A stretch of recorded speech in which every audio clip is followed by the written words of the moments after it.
नमस्कार। डीआईविडा वीडियो के कार्यक्रम मंथन में मैं विकास कपूर आप सबका हार्दिक अभिनंदन करता हूं। जैसा कि आप जानते हैं कि यह कार्यक्रम मंथन भारतीय धर्म शास्त्रों के गर्भ में छुपे अथाह ज्ञान को मंथन के माध्यम से निकालकर आप तक पहुंचाने का एक भगीरथ प्रयास है। और आज भी हम आपके सामने भारतीय धर्म शास्त्रों के गर्भ में छुपे एक अतुलनीय ज्ञान को आपके सन्मुख लेकर आए हैं। यह एक अद्भुत कथा है जिसका शीर्षक है पाप पुण्य का लेखा जोखा।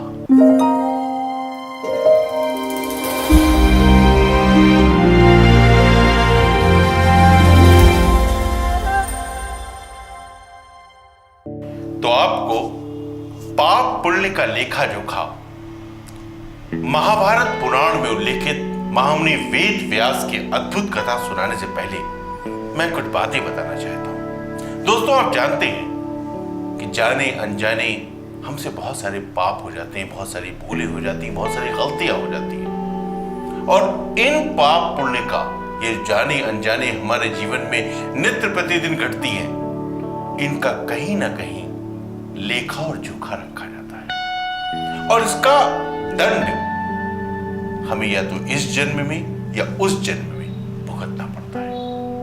और यह कहानी पाप पुण्य के लेखे जोखे को बताने की एक कोशिश है कि आप अपने जीवन में किस प्रकार का आचरण करें।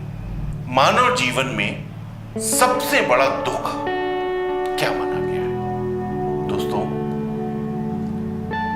पुराणकारों, ऋषियों, मुनियों और शास्त्रकारों का मानना है कि संसार का सबसे बड़ा दुख है बाप के कंधे पर बेटे का शव।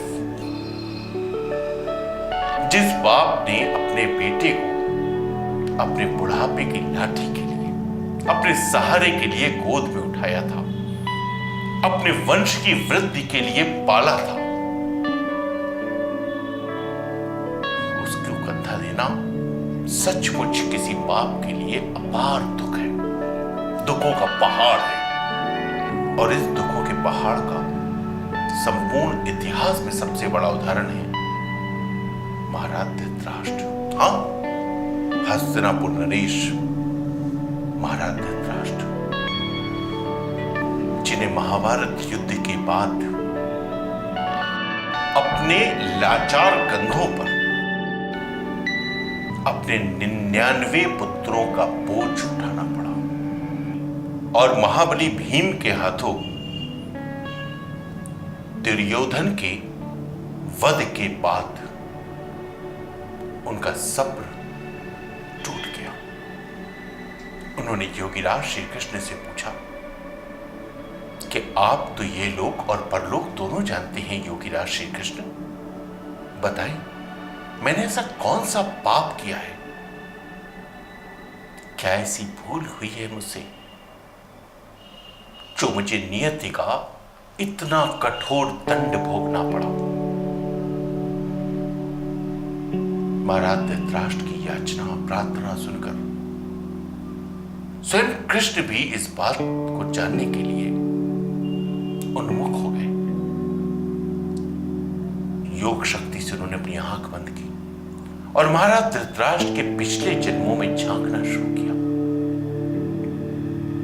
1 जन्म, 2 जन्म, 3 जन्म, 20 जन्म, 23 जन्म, 28 जन्म, 35 जन्म, 42 जन्म, 48 जन्म, 50 जन्म। इन 50 जन्मों तक महाराज धृतराष्ट्र ने एक भी पाप नहीं किया था। कोई ऐसी भूल नहीं हुई थी, कोई ऐसी गलती नहीं थी महाराज धृतराष्ट्र की कि उन्हें ऐसा दारुण कष्ट भोगना पड़े। कृष्ण भी चकित थे। क्या नियंता से भूल हो गई? क्या नियति का आलेख लिखने वालों ने गलती कर दी? क्योंकि महाराज धृतराष्ट्र तो सत्कर्म और सत्य का जीवन जीने वाले थे। वे सचमुच एक पुण्य आत्मा थे। ऐसा दंड क्यों? इस बार माता गांधारी की प्रार्थना पर श्री कृष्ण ने पुनः आंखें बंद की। एक बार फिर महाराज धृतराष्ट्र के पिछले जन्मों में झांकना शुरू हुआ। 51, 52, 53, 74, 75, 83, 88, 90, 92, 97, 98, 99। ये जन्म कुछ दिखा रहा था। ये जन्म श्री कृष्ण को कुछ दिखा रहा था। योग की शक्ति उनके सामने चित्रपट की तरह खुलती जा रही थी। इस जन्म में कुछ तो हुआ था, कुछ अघटित घटित हुआ था। तो क्या था वो? क्या देख रहे थे श्री कृष्ण? ऐसी कौन सी बात थी जिसने एक अंधे राजा के मन में महत्वाकांक्षा का महासागर भर दिया? ऐसी कौन सी घटना, कौन सी भूल थी महाराज धृतराष्ट्र की कि उन्हें अपने कंधों पर अपने 99 पुत्रों का बोझ ढोना पड़ा? वो क्या कारण था जिसने धृतराष्ट्र को अंधे का अभिशप्त जीवन जीने के लिए विवश कर दिया? ये जानने के लिए आपको करना होगा थोड़ा सा इंतजार, क्योंकि हम इसका उत्तर देंगे मंथन की अगली कड़ी में। तब तक आप प्रतीक्षा कीजिए। पर हां, अब तक अगर आपने डिआईविडा वीडियो को सब्सक्राइब ना किया हो तो देर मत कीजिए। अभी का अभी बटन दबाकर डिआईविडा वीडियो को सब्सक्राइब कीजिए और इस ज्ञान की महायात्रा में मेरे साथ शामिल हो जाइए। नमस्कार।